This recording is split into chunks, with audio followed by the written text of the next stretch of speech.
I'm awfully glad to see you again and be with you. This is Alan Keele. My wife Linda and I are very much looking forward to the fall semester of ElderQuest, and we want to thank everyone who makes it possible.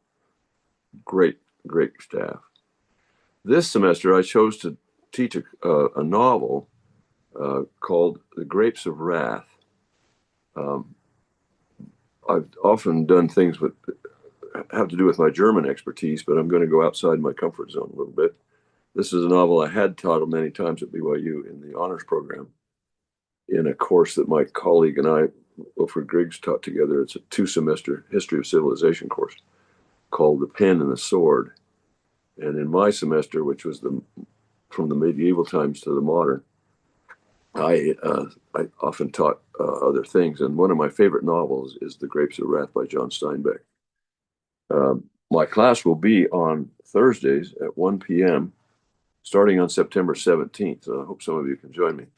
This is the version we're going to be using. It's the Penguin Classics version, and it's easy to find online.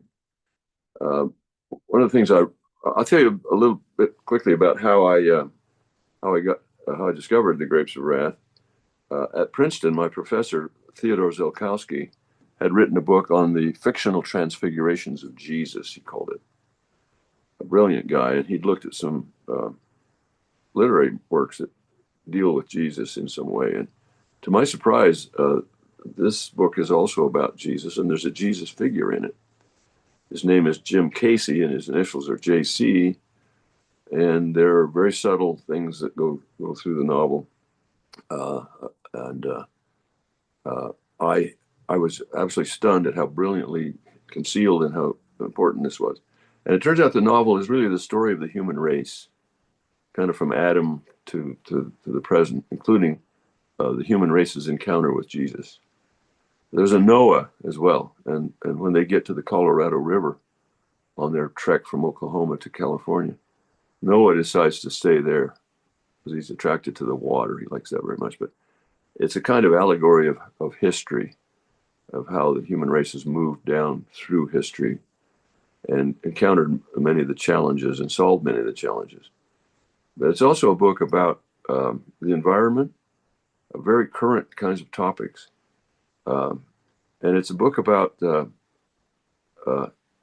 people who have too much and people who don't have enough, about poverty and excessive wealth, and the kinds of things that happen when when people don't share and they starve children and so forth. So it's a very powerful book.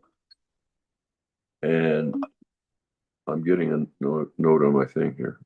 So I'm looking forward to teaching with you and being with you on the September the 17th. We're going to be reading John Steinbeck's The Grapes of Wrath. Thank you for listening.